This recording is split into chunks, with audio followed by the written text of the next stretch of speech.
The other day, I was like, I talked about this like maybe a couple weeks ago, where this is the last game in my list of games that I want to recomplete. And after this, we're just like playing games that look fun. Like the way I used to pick games for streams, where I would just look at my wall, see what console I want to play that particular day, and then go from there. Shift and Shift 2 are very much on my radar.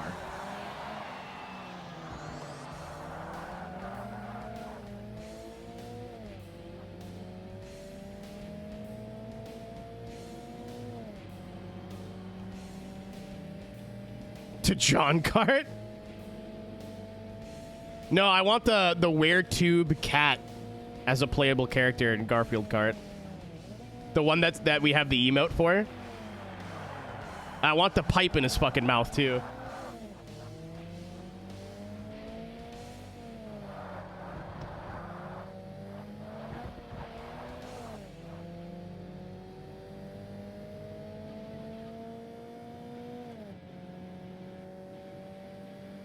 Like, both Shift... I think I need Shift 2. I think I have it on the PC, but I want a physical copy.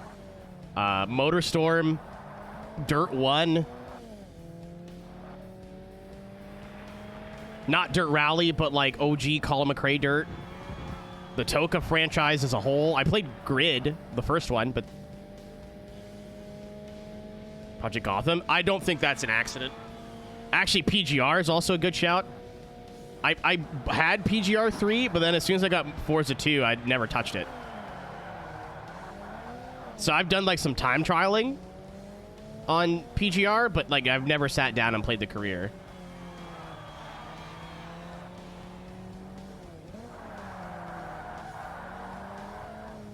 TXR Drift 2. Smuggler's Run. Stuntman Ignition. Colorshed, I don't know if you're still here. I've been avoiding your Stuntman Ignition video because I want to play it. I've never played it. I don't want somebody else's opinions to, like, skew SSX as a franchise. Tony Hawk's Pro Skater. I know, like, skateboarding is not racing, but I feel like it's close enough that we could get away with it. The MX versus ATV franchise. The original ATV Off-Road Furies. Underground 1, the pre-licensed car Midnight Clubs. I was like, fuck, I don't know what to play. And I'm like, I don't know what to play. Tourist Trophy, absolutely. So I feel like that game to 100% is not going to be crazy. I don't think it's very long in, like, comparison. 1080, nope. Well, I mean, I played the 64 one a little bit, but... as much as, like, a kid would. Like, just single-player, quick race. Fire it down the hill 2 or 3 times and then play another game. I'd like to finish the Cruisin' trilogy, just for my own personal reasons. Any of the EA NASCAR games. Like, I think, I forget his name. I don't know. I might have to look it up, because I want to credit him properly. It's going to be part of the Streamathon redeems for this year. That's my fucking... I poop from there. Nightmare Kart. I played it at MagFest and I did not understand it. So I would like to actually play it a little bit longer.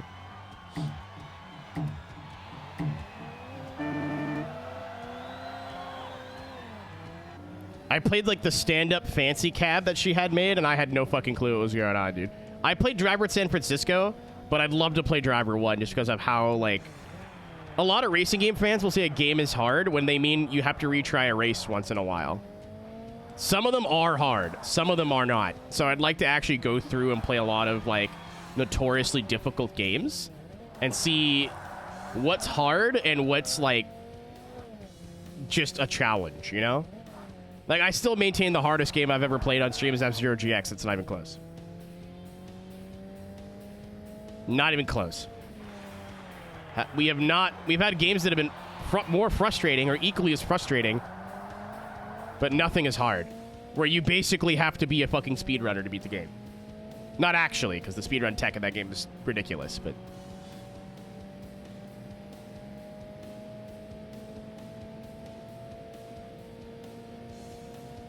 Midnight Club 2 is on my list for hard games because out of the people I trust, I've heard that name mentioned more than once. So is Stuntman to 100%, the first one.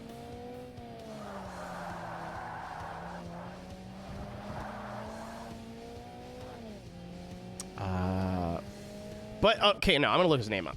Because he shows up whenever I put videos on to go to sleep. This guy's videos always show up.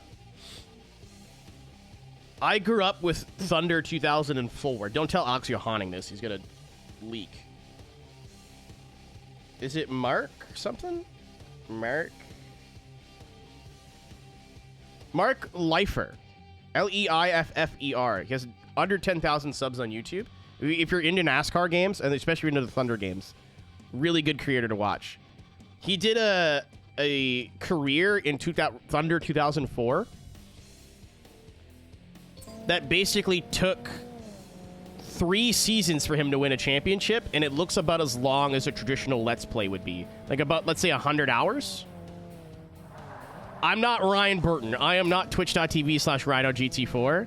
I am not going to 100% a NASCAR game, 100% races. I like me. I'd like to keep it that way. I don't want to go insane. But I feel like having never played a Thunder game on the channel for more than 1 day is a crime.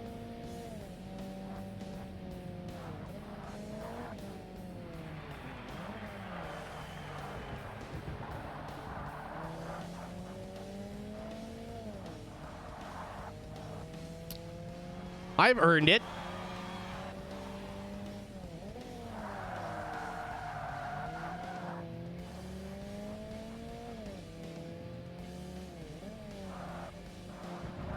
I've earned the right. I worked hard.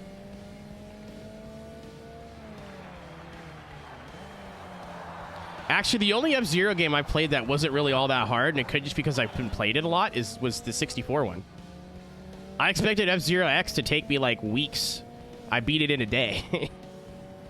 And then I played F-Zero SNES, and that was tough.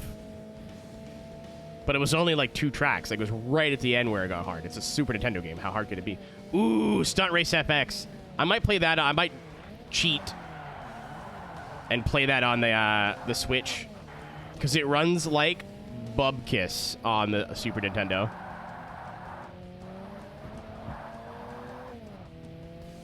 It runs like soup.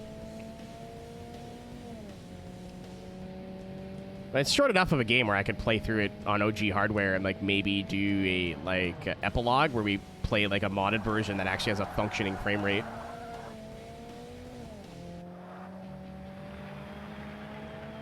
Saturn, unless it's like a mod, or I mean, like, look, we beat THR3 100% on hardware.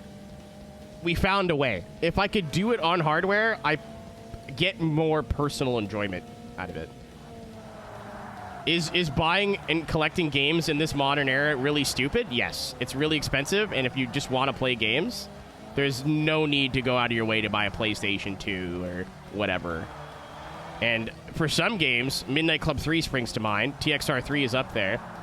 It's better to play on an emulator. It's just a better experience. Classic. I have not played any of the PS1 ones yet. That is absolutely 1,000,000% on my list. Especially high stakes. Oh boy, high stakes. Scrumdiddlyumptious.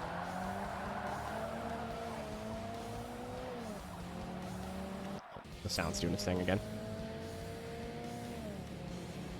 All right, well, all I can really do here is just go defensive and hope they don't run me over.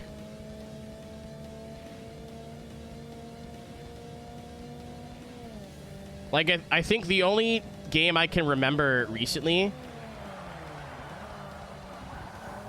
like a fiddle, that I didn't play on hardware was Underground 2. And even then, I played, like, the PC port.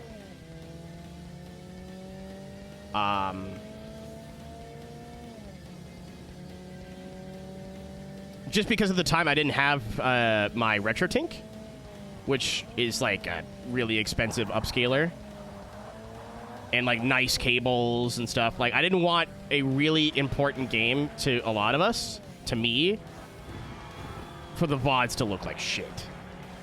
So I just played the PC version. If I do Underground 1, which I probably will, I'm definitely going to play it on PlayStation. Now that I can play PS2 games and they don't look like shit. World? Never played it. I never played it. I wish I would have got in on it while it was relevant. I never fucking played it, man. I'm not gonna lie, I did not know it existed until it was like way too late.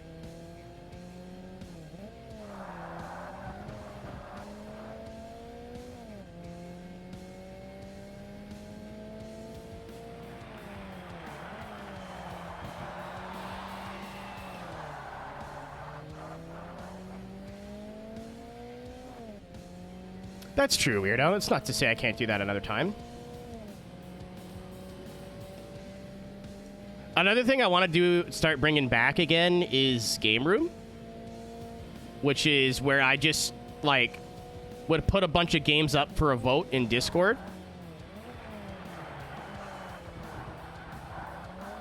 And whichever, like, oh, goodbye. Whichever 3 or 4 games won the vote, we would just, like, play for an hour or 2.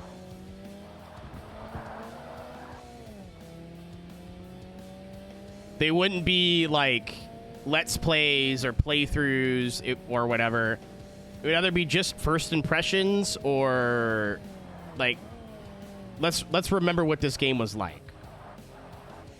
So I have a pretty decent physical collection of games, and I barely play them. We did it once. I'm like, that's a good idea. And then I think we had internet troubles, and I never bothered to bring it back. So I've heard a lot of the people that run them are very dubious humans.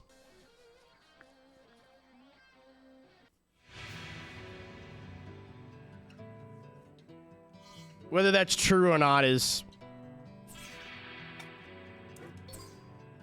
But I'm really not interested. I know there's some cool people, but I'm not interested. I got out of the Forza community with my sanity, man. I don't want to jump back into another one.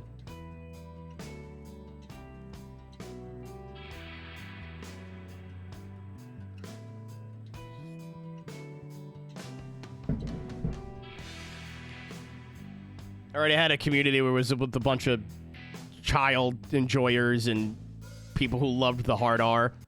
I'm good. I'll pass. Team spot, dude. This track rules. Like, okay, I understand. This is like a me thing. I don't think it's objectively a bad thing that they did like Walmart brand versions of tracks. Because they couldn't afford or didn't want to license. Or maybe they're just like, hey, maybe we want to do spot, but add our own little creative flair to it. I like that too. Whatever the reason was. Once you get the real track, maybe let's not put in the Wish version or the Temu version, right? This layout's so goddamn fun. Like, I wouldn't mind this next to an actual spa. I said this the last time we played this game. Give it the GT7 treatment. Leave the layout the same. If you want to make little changes, that's fine. I'm an adult. I can... Oh, ow, ow, ow, ow. I'm an adult. I can handle it. But change the art style so it doesn't look like what it's trying to be.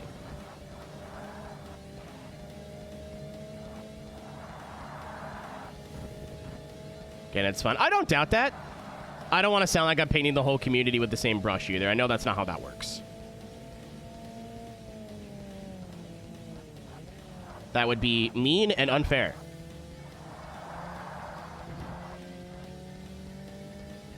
Is it Boo, Laura? Because when I said there was good people, that's who I was talking about.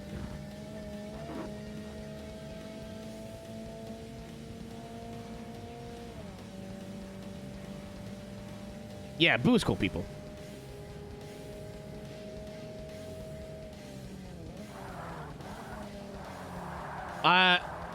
Don't send helicopters. I really want to try the crew. I know. It's probably controversial, but I've seen so much footage from the Motorfest, and I just want to try it. I want to wait till it goes on, like, the most hilarious sale you've ever seen. Because I wanted to play it when it came out, but I didn't want to pay for it. And, Ubisoft's, like, Game Pass, I was like, that's expensive for a very small pool of games. So I never tried it. I played the Crew 1 beta, I liked it, and that's it. I haven't played a Crew game since. Well, I played the Crew 2 beta. That's it. I'll take it for 20. That's fine. I know my unnamed contact at Red Bull was like, hey, we want to pay you to do a lot of Crew articles. Because I guess there's a lot of Red Bull integration. And I was like, I've never played that game once in my life. He goes, can you bullshit it? I'm like, nope. I'm not even a fake fan, man. I don't know a fucking thing about the Crew. I was like, damn. All right. So I am a lot of things. Being a very, like, hyper big fan of a lot of different franchises, I know what it's like to have somebody come in that isn't a fan of your game or your franchise and pretend they are, and it's the worst. It's so annoying. I'm like, nope, I will not be that guy. Thank you. You can keep your money. I mean, I'll take your money for other things, but I'm not that. Not that. He was very cool about it. So yeah, man, I can't lie. I can't even make stuff up about that game. I don't know a fucking thing. It's like, do you know the good jump spots? I'm like, there's jump spots? He's like, oh dear. Yeah, I don't know. I think I translated a few articles for them on the Crew, and I had to, like, cross-reference you guys to make sure what I was writing made sense.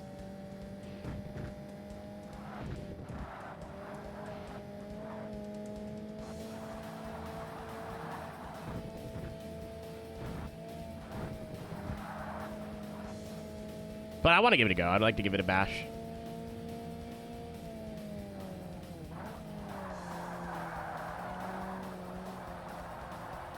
What's up, Cobra? This is our last championship for the night, by the way. For those watching the stream, I'm going to switch to iRacing to do some last-minute practice for Road America after this.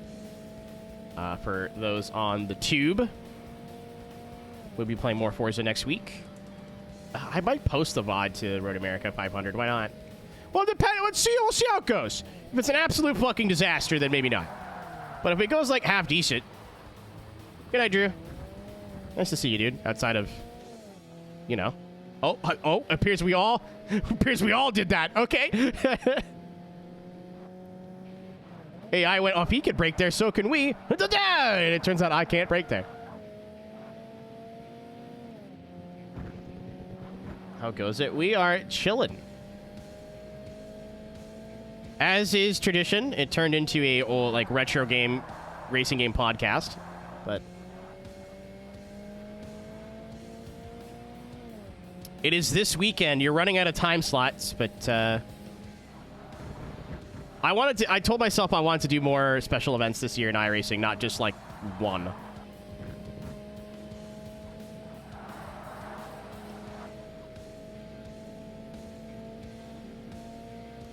I don't know what my involvement this year with the Crandon Championship is going to be in August. I'm sure I'll be involved on the broadcast at some point. I don't know if I'm going to be in the office like I was last year, but probably don't want to go to America right now, to be honest. But Spa was fun, but Spa was a kick to the nuts last year. We had one goof in our whole race. One. And it killed us. Somebody spun an Eau Rouge.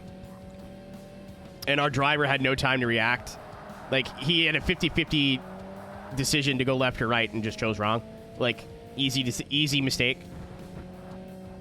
And I was like, oh, that's fine. Like, everyone else will wreck out. Nobody else wrecked out. We finished, like, 25th.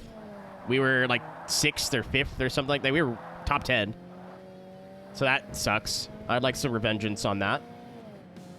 What's Spa? It's a track. Spa-Francorchamps. It's where they do the Belgian Grand Prix. So in iRacing, in that context, and when I say Spa, like we did Spa, it's the 24 hours of Spa. iRacing does this thing called community events, where, like, the Road America 500 is one, where it'll be, like, a long race or a race that emulates one in real life, like the Bathurst 1000, the Indy 500, Daytona 500, and they'll have limited time slots, but it's like a special race. It still works like any other iRacing race. For Spa, you'd have teams. So, like, teams of 4, teams of 6, teams of 3, whatever.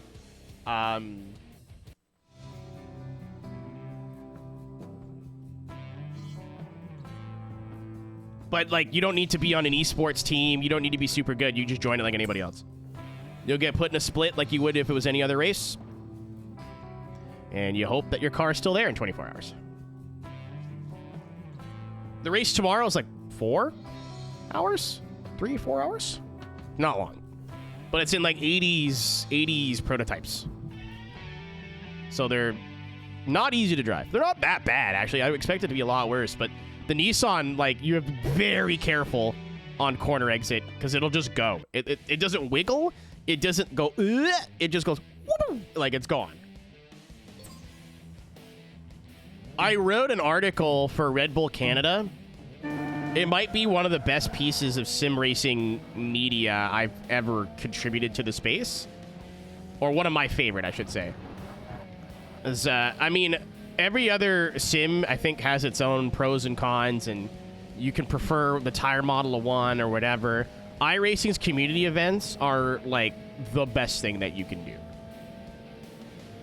Especially if you just don't care where you finish. Like, you try, you know what I mean? You do your practice, you get your setup and whatever, but, like, tomorrow I'm running with Ancephalosys. He is a friend of mine that I met through the EAWRC Creator Series. Still fairly new to iRacing. He bought the car, like, 2 days ago. I have not driven the car at Road America at all. We're going in with no expectations. We're just going to hang out for a couple hours. What time would that be? I think our session opens at noon, in 12 hours, basically.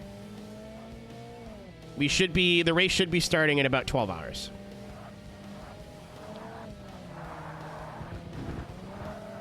If whatever reason you're in a different time zone, if the race isn't a total disaster, I'll upload the race replay to my YouTube channel. That's where a lot of my Let's Plays go as well. A good plug. If you want to follow me on YouTube, we're 100 subscribers short of 1,000. We are very, very close. !YT if you don't already follow my YouTube channel. I posted a DJ set from Wednesday. It's unlisted, and I have it, like, just posted in the subscriber part. Oh, fuck me in the hole. I just posted it in the subscriber area of the Discord. I'm wondering if, like, I should do that more often. I have an archive.org page with all the audio files, but I included, like, I had a friend doing live visuals, so I included, like, the whole VOD. So all of her visuals she was doing live. And then the live set, obviously. There's a couple flips, but I didn't make it public because I thought people wouldn't care. Ponders the orb.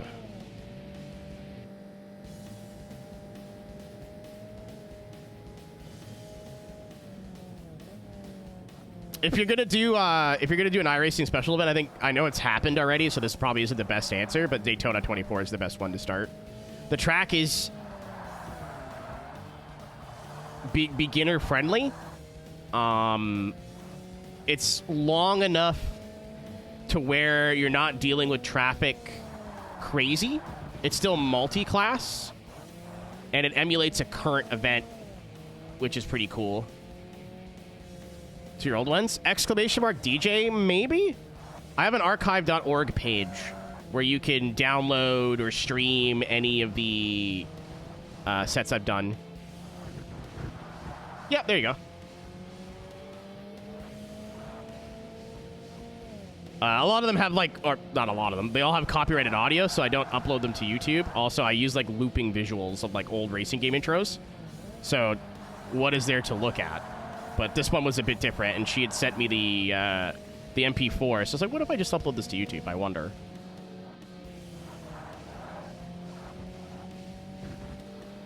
But I didn't make it public. I didn't have the heart. I don't know why I thought people would be like, what the fuck is this? But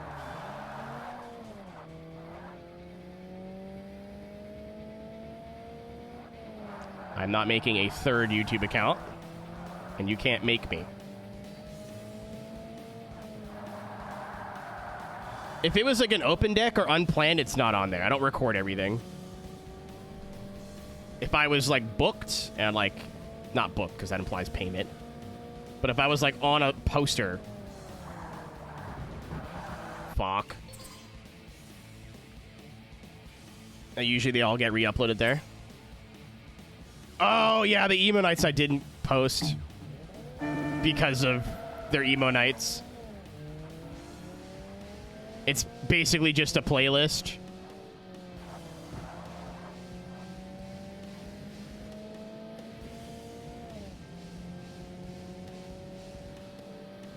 Those are dead now, which is sad.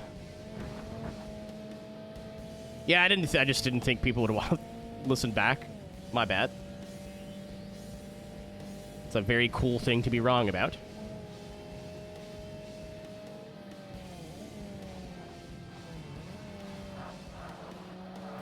I don't know the layout here still.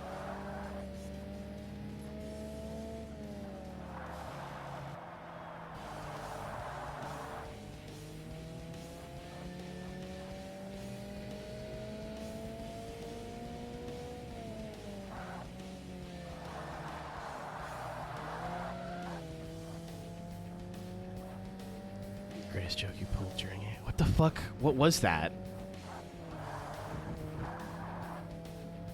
Was it the Canada Day one? Oh, was it the... What the fuck? And I'm making piss. That video exists on the internet somewhere.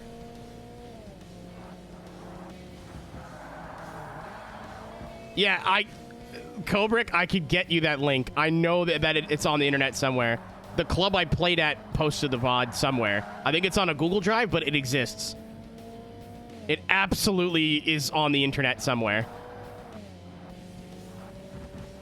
That was a really cool set, too, because it was on Canada Day, and I did all Canadian artists. Or, like, 99% Canadian artists. That was a fun little challenge. I was weird about it. It feels... Don't take this personally. It feels crummy at low speed. Especially with rear-wheel drive, and, like, it feels like there's no sidewall to the tire. When you get sideways, when you go over the limit, too, so if you get sideways, the tire just gives up being a tire. When you're gripped up, and like driving and racing, it's fine. But once you go over the limit with the rear specifically, it just like gives up. I know with drifting, like if you've ever watched drifting in any other sim or in real life and then watch it in GT7, it's like their tires are made of cardboard.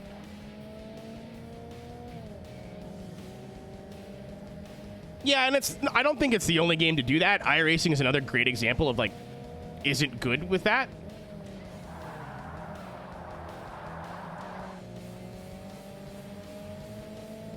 But I experienced it because skids, right?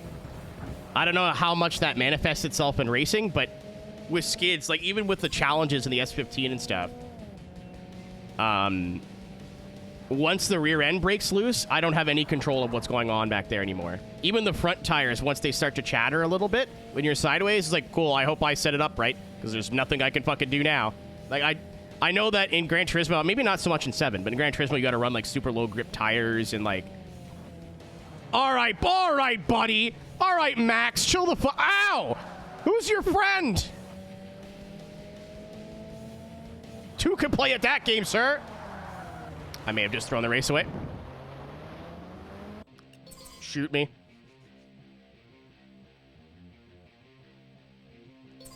Yeah, that's validating that I don't feel crazy now.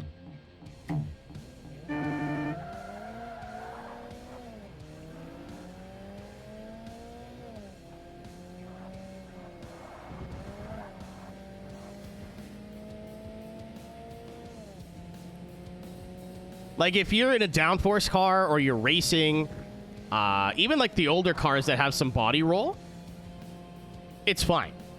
But once the rear tires start to slip out a bit, I feel like it's like, I don't feel anything anymore. And especially at low speed.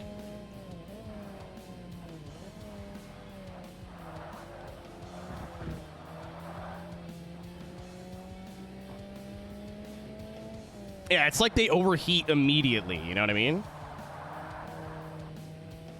I'm not intelligent enough about a tire model to, like, accurately explain it, but that's how it feels.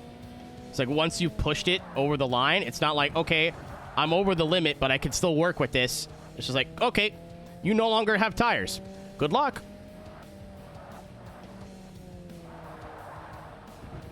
Yeah, I did. I spent, like, with traction, I spent, like, a week trying to learn how to drift in GT7.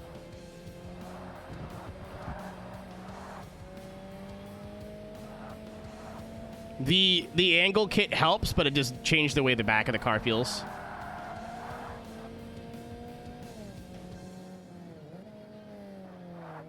Good night, Saturn.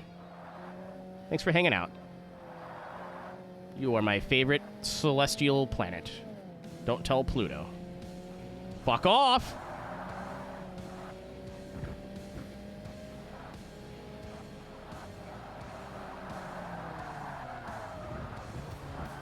There was a corner there. Like, I forget the way this track goes. Don't get old. Feel the dog? Sure.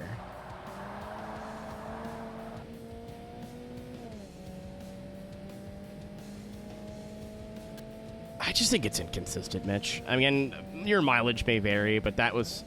Especially having access to, like, Assetto. I know people who... they drift in Gran Turismo, and that's all they do. Cyrus is somehow a nut at GT7 drifting. He makes it look so much easier than it actually is. It's very humbling. But when Assetto Corsa is right there...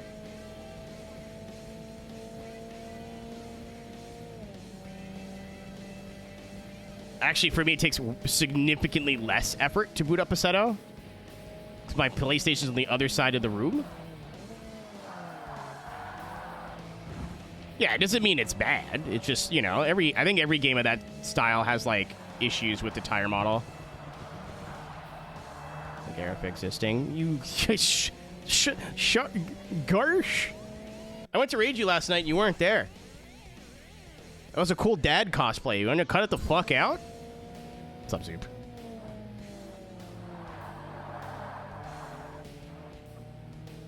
One of my hairs is stuck to the foam part of my microphone, and it is tickling my nose, and I think I'm going to jump off a cliff. Tire model? Oh, fuck. This is hard. How the tire interacts with the road and how it interacts with the car. So, like, the weight moving around, the suspension compressing and decompressing. It's like how the tire plays into the handling model as a whole.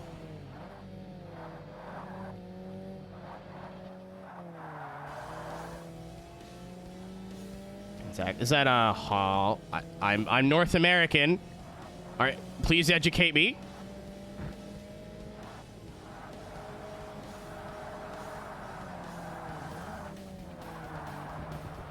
How would you notice that? A lot of time. A lot of time and experience on a lot of different titles. Better than say, oh fuck, I knew that too. I think you said something earlier in the week about that.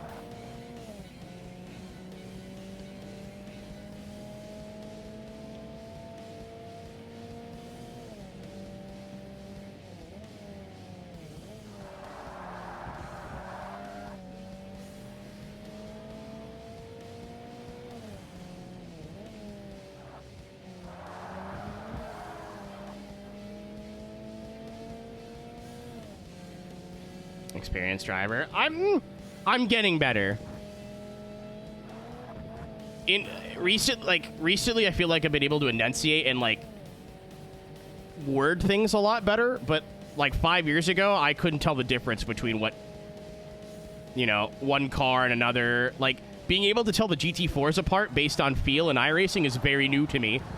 I'd be like, yeah, car.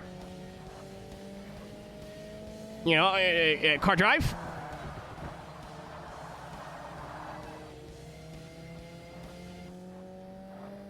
Mitch, the people who are fucking good at it are, like, annoyingly good at it. Oh!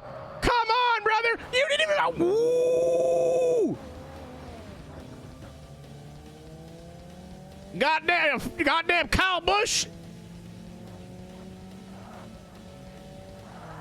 I spent that whole goddamn race. Zoop, if you want to know how Forza's going, there you go. It's a car class.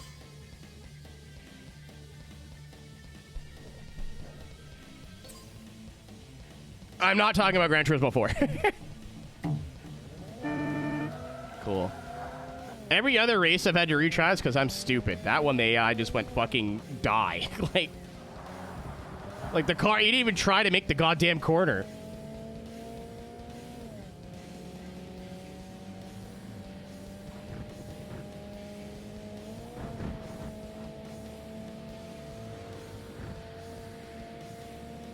To get you, it's definitely the first game in the franchise. Definitely the first one they made. Like, GT Gran Turismo AI from this era is very stoic. Like, they kind of just ride their line. Like, maybe if you dive them, they'll kind of adjust. But for the most part, they're just running their line. They're doing their thing. Oh, my goddamn nose! Where are you, Hare? This ends now. I'll say the AI in Forza 2 were, like, a little bit slow.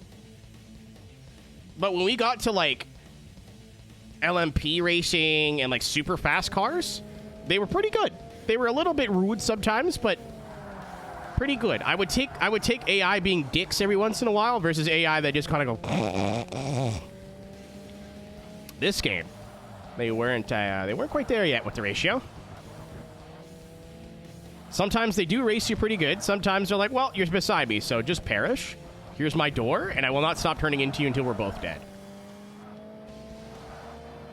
There's a track, Tokyo Circuit, that has like a really fast run-up and then like a hairpin, like a 210-degree hairpin, like a super tight hairpin. And if you brake early, that's the end. The AI will go for it, miss, hit you, and drive into the fence. Sometimes it's funny. After your fifth attempt of the race, it's not funny anymore.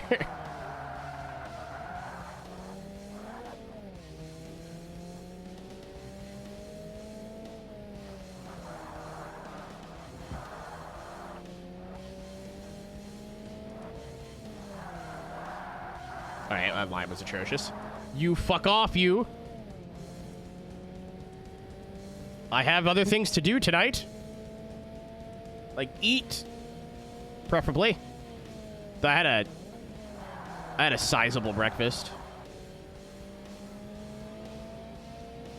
I forgot I had a bunch of like lunch meat in the fridge, so I made an English muffin sandwich and then a microwave like pasta thingy.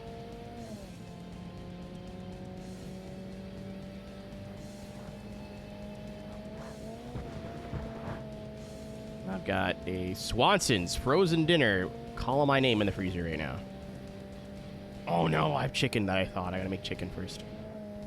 Yeah, I have no dishes to do, so we will do that. I hope this is like the second to last race of this championship. I'm gonna be so sad.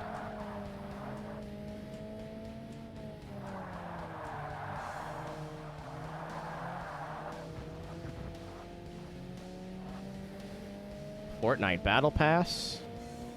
Orange Man. Oh, fuck. On my ass. That was some Oblivion. I don't know how to tell you this. I've never played Elder Scrolls in my life. I own it on probably 7 different platforms, but I've never played it.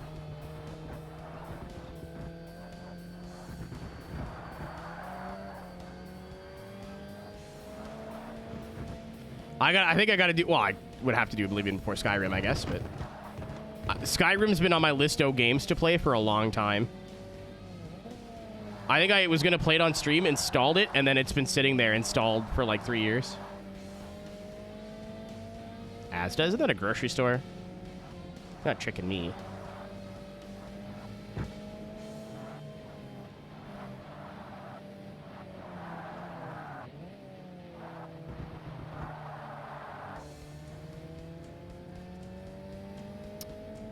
I wouldn't be against trying it. we talked about it a bit before. I don't know if you were here for this. One of the first games I ever played that had like no cars or racing in it was Fallout 3.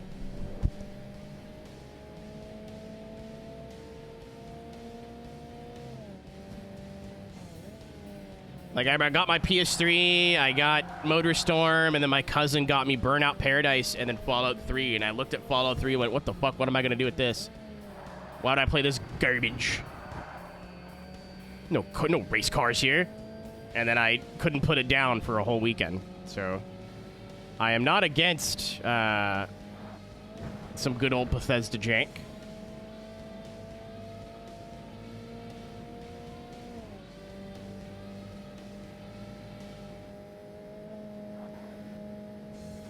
But I definitely have never played a Fallout without guns before.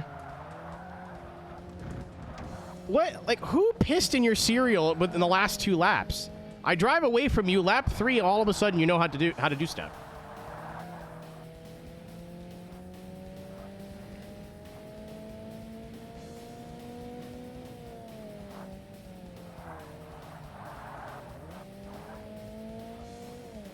I do want to broaden my, like, game horizons, though.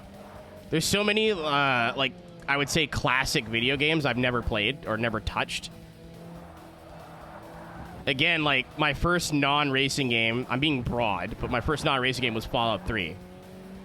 I played, like, some Mario games growing up, and then obviously Nintendo party games like Smash, Mario Party.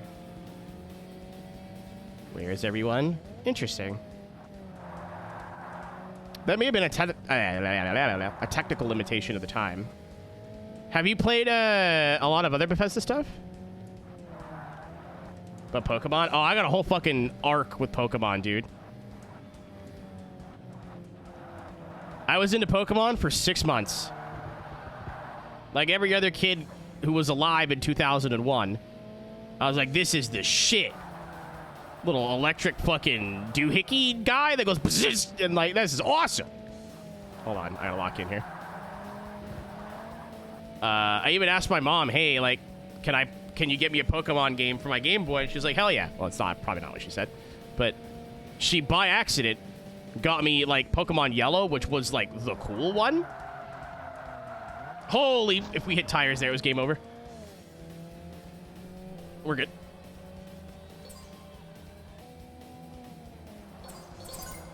New Game Boy. I'm 30, brother. I lived through the Game Boy before the Game Boy Color. I got Pokemon Yellow for the Game Boy.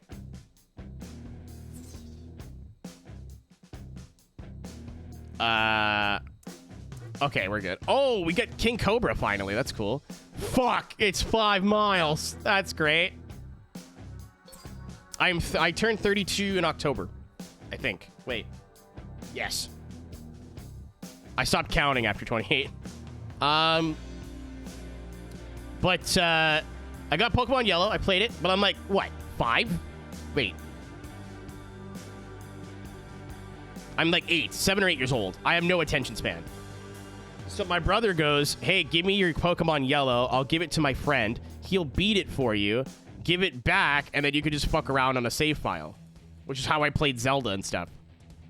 I had Ocarina of Time as a kid, and all I did was just go on the 100% save file that was on it and, like, stab zombies in the city as adult Link. I didn't particularly do anything. I just, like, jumped in, rode a horse around, stabbed some shit, went, that was fun, and went back playing Cruiser World.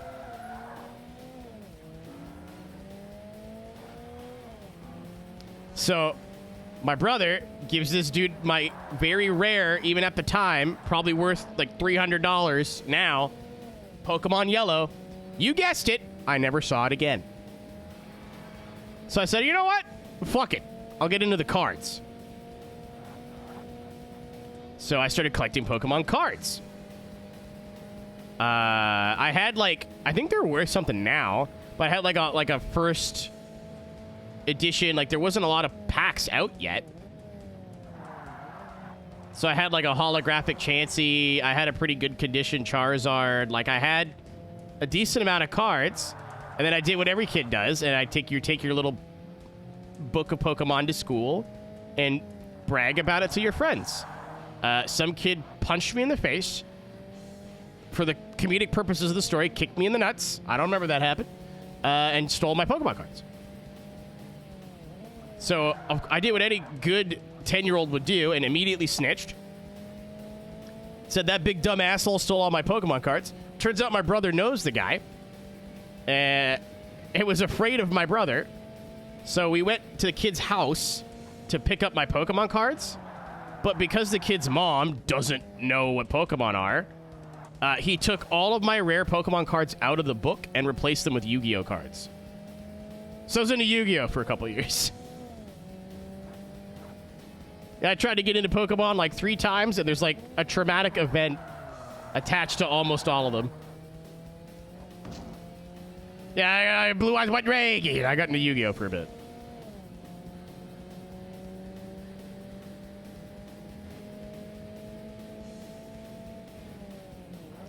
I also have a very sneaking suspicion the guy who got my Pokemon Yellow when I never got back was the same guy who stole my Pokemon cards. I cannot confirm this, but I have my suspicions. Nathan, if you're watching this, go fuck yourself. You might not remember. I do.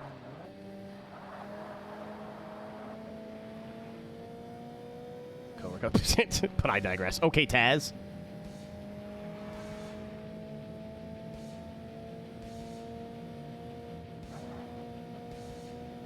I did. It wasn't the same. No, it's not. I mean, like, it is Rio, but it's a totally different layout. Except for the tunnel. The tunnel's, like, the main set piece that returns, but... How did I not smoke the wall there? I think they borrowed a lot of Long Beach elements for this.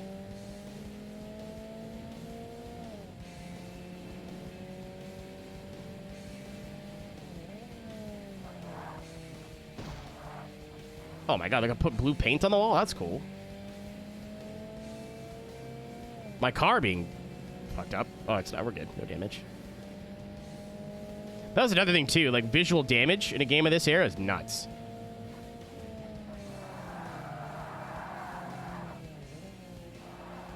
If I stop overshooting the corner, the AI will stop catching me. There's got to be M. Rossi, right? I know they don't have names in this game, but it's the red car.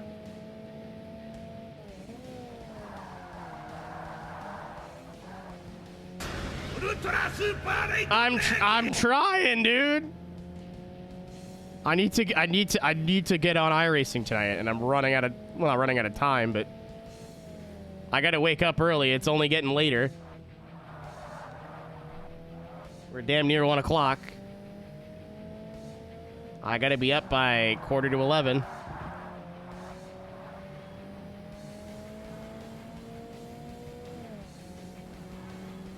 Even earlier if I would like to bathe.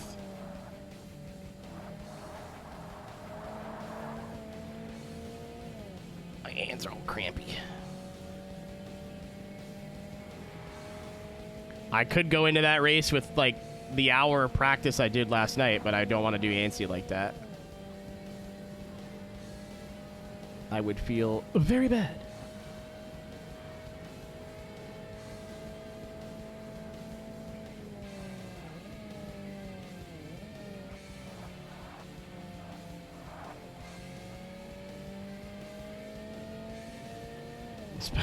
Spaghetti and meatballs. It's funny how, like, I have 2 stories of, like, I was really close to this content creator by sheer happenstance and accident. And they both involve, like, the same time period. Me and Donkey, Video Game Donkey, were on the same community channel, like, 15 years ago. He did, like, sports games. The guy who ran the community channel knew him from Newgrounds. He didn't do much, and I don't know if those videos still exist, but I said like 2 words to him in a Skype call once. And then the other guy is the guy who ran the YouTube channel. A member of the Deadlock podcast, Tony Pizza Guy.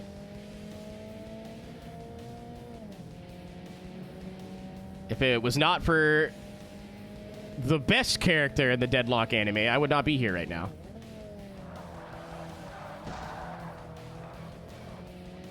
Yeah, manual shift. There's no clutch in this game. I don't think we got clutch till the like 3 or 4. If it's a arcade game, I'm like a console game, I'm usually running no assists. If it's a sim, it's whatever the car has in real life.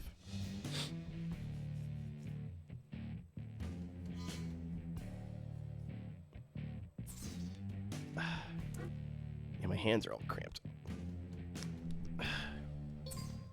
It's my favorite thing to say to like people in the chat that also watch wrestling, like that are into wrestling. We start making like deadlock jokes.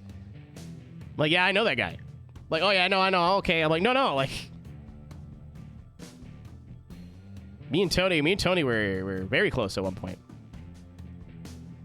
I wanna subscribe to their Patreon because they read out all the new Patreons with like a joke only he would know. And he would know it's me, but I wouldn't directly say it was me. Like the community channel, he changed the name. It used to be called We Capture the Frag, like grenade.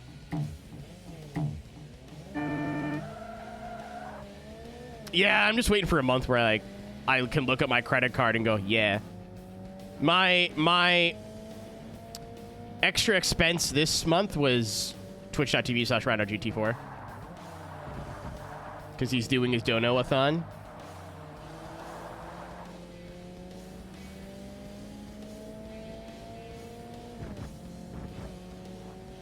The curb noises sound really good in this game, actually. Like, shockingly. Forza's sound team was undefeated until the Fire Nation attacked. And by that, I mean Polyphony just hired everybody for more money. Yeah, this is just complex string. Again, I don't think the I don't think the inspirations are clever. Oh fuck. How did I not get a penalty there?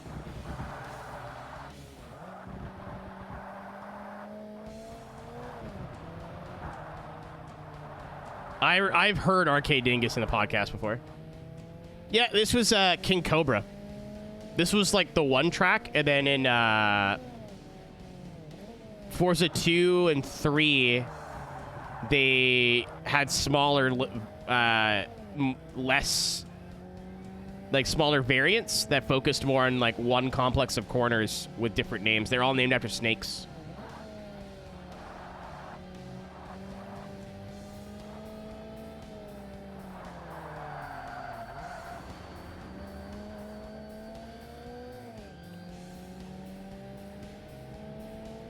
Going to sleep? Thanks, dude. Thanks for hanging out, man. Always nice to see a new face.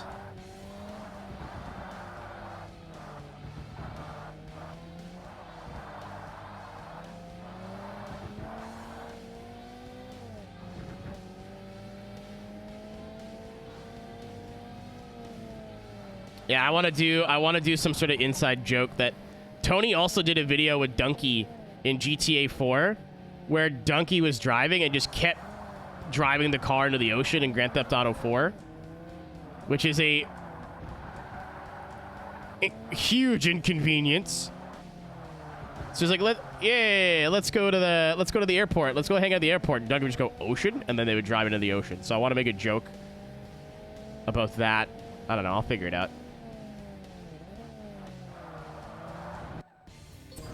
I'll come up with some sort of funny joke. Yeah, but no, because he needs to know it's me. So I think if I put, like, #1 We Captured the Frag fan, he might not know it's me directly, but he's going to know it's somebody from, like, 15 years ago.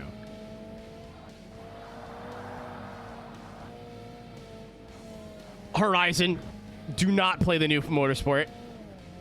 It is loud farting noises. Like, I think, Chad, you can back me up with this. It's gonna kill Motorsport as a franchise. Horizon will be around. But I think the new game is the death nail. They're like, we changed so much. They added, like, tire compounds, and that was about it.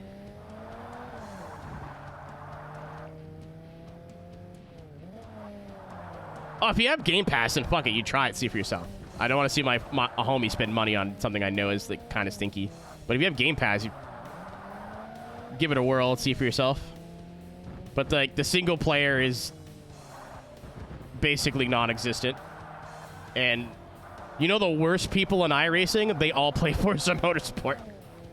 What if I didn't break for turn 1? Ever. XDD, DDDD. There's no NIM to keep them in check, you know? Oh, okay.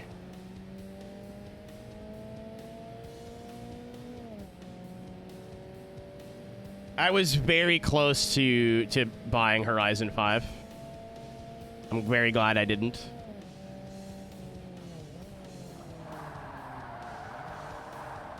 I've had, like, little tickles that I want to play it, and then I just wait. You know, I go to the bathroom and then I go away.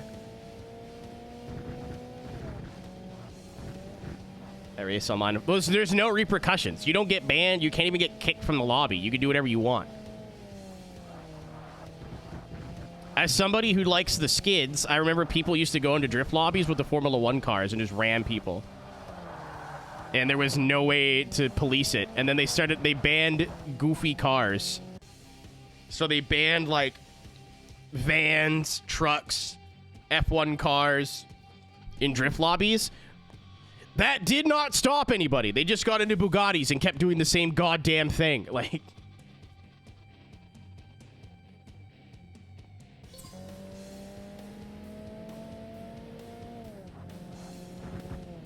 Even though, once again, in Forza 4, there was a vote to kick option. Was it really annoying when you got kicked for being good? Yes. Was it a better system than having no vote to kick system at all? Also, yes.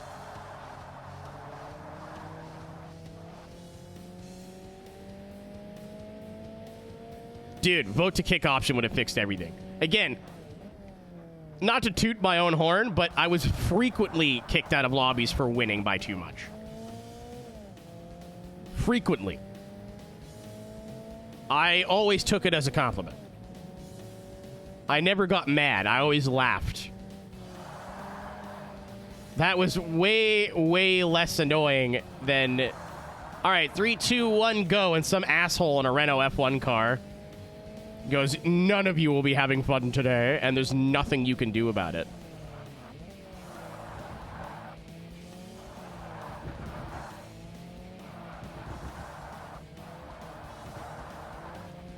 What a flex. Well, I mean, like, people on Forza Motorsport drifted for points, and then I would use my, like, comp tunes that have, like, functional tires and tons of grip.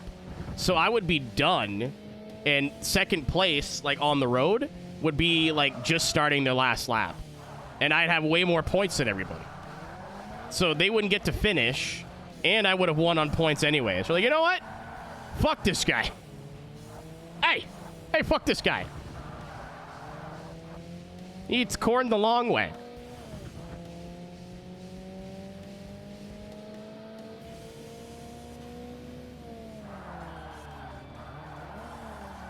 Hey, Chad, just so you know, there was a corner there. I knew. I just wanted to let you guys know that there was a corner there.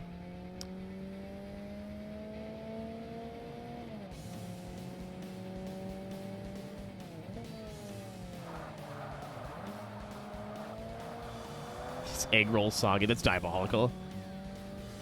Prison time for that one, I think. Egg rolls in the microwave is like the saddest thing. I order Chinese all the time, and I'll eat like the combo plate, and then I just can't stomach the egg roll. I don't have the gut for it. I'm like, oh, I'll have that for a little snack tomorrow. And then I put it in the microwave, and I'm like, ugh.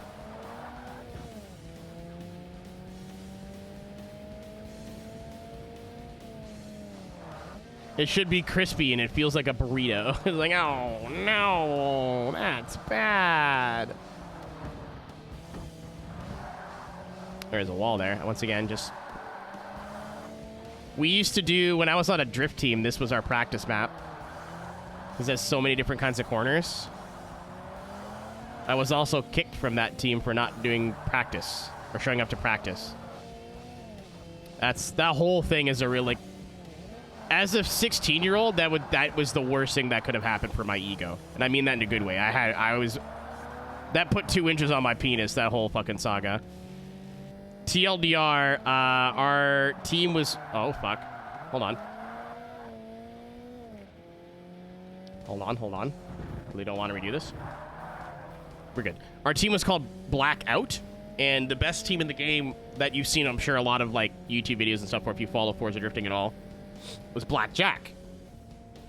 So we got called, like, fanboys and biters and whatever, and I was like, it doesn't matter. And our team leader got really upset about it. Like, fuck these guys, they're not even good. I was like, okay, are they getting mad at us for nothing? Yes. Is that true? No. They are the best drivers in the game. They're just being dicks. Like, chill the fuck out. He got called out and lost. I was one of the best tandem drivers on our team, and they didn't let me go because they heard that I was not agreeing with them because they were wrong. And then they kicked me from the team and said I didn't practice enough. So I called out the team leader and then 3-0'd him in a drift battle. Again, puberty happened in that moment. All right, YouTubers, that's going to be it for tonight. For those watching the stream, we're going to jump over to some iRacing and get some practice for tomorrow.